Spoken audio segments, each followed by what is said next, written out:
तथा जायांग। पुष्प के इन चारों भागों से मिलकर ही पुष्प की पूर्णता तथा अपूर्णता का अध्ययन किया जाता है। यदि किसी पुष्प में बाह्य दलपुंज, दलपुंज, पुमंग तथा जायांग चारों भाग पाए जाते हैं तो वह पुष्प पूर्ण पुष्प कहलाता है।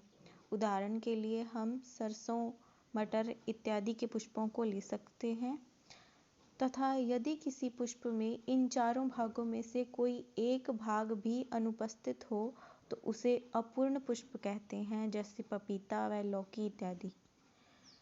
इन चारों भागों से मिलकर ही एक पूर्ण पुष्प का निर्माण होता है।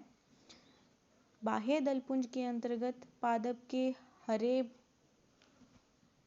पत्तियों युक्त भाग आते हैं जो कि पुष्प के बिल्कुल बाहर होते हैं। दलपुंज में रंगीन पंखुड़ियों युक्त भाग आता है जो कि पुष्प का मुख्य रंग होता है। पुमंग के अंतर्गत पुष्प के नर जननांग आते हैं तथा जायांग के अंतर्गत पुष्प के मादा जननांग आते हैं। अब हम एक पूर्ण पुष्प की संरचना को देखते हैं। सबसे पहले आप पुष्प के इस भाग को देखिए। ये भाग पुष्प का पुष्पाशन कहलाता है, यानी कि मुख्य पौधे से पुष्प जिस टहनी से जुड़ा होता है, जिस डंठल से जुड़ा होता है, उसे पुष्पाशन कहते हैं।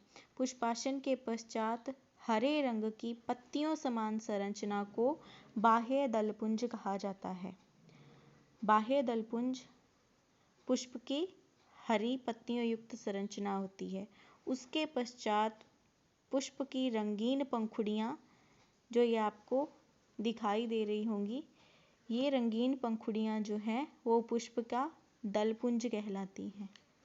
तथा पुष्पाशन पे लगा हुआ पुष्प का यह भाग, जिसमें आपको एक फूला हुआ भाग जिसको हम अंडाशय कहते हैं तथा एक लंबी नलिका जिसको वर्तिका कहते हैं तथा एक फैला हुआ भाग जिसको हम वर्तिकाग्र कहते हैं, पाया जाता है। इसे जायांग या क्षत्रीय जनन अंग या फिर मादा जननांग कहते हैं।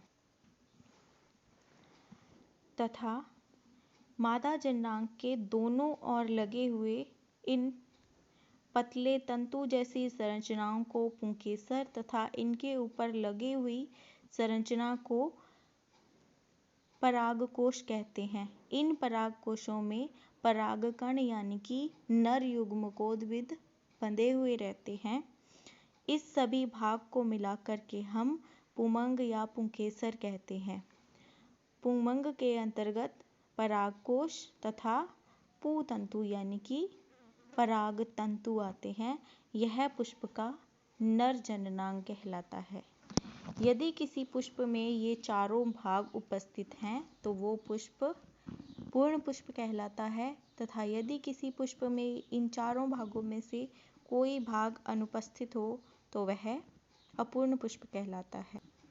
किसी पुष्प में यदि केवल नर जननांग हैं तो उसे नर पुष्प कहा जाता है, और यदि किसी पुष्प में केवल मादा जननांग हैं तो उसे मादा पुष्प कहा जाता है। तथा जिस पुष्प में ये दोनों भाग उपस्थित होते हैं उसे उभयलिंगी पुष्प कहा जाता है या द्विलिंगी पुष्प कहते हैं। आशा करते हैं कि आपको अपना पहला टॉपिक अच्छे से समझ में आया होगा। यदि आपका कोई भी डाउट है तो आप मुझसे पूछ सकते हैं, हमसे बात कर सकते हैं। धन्यवाद।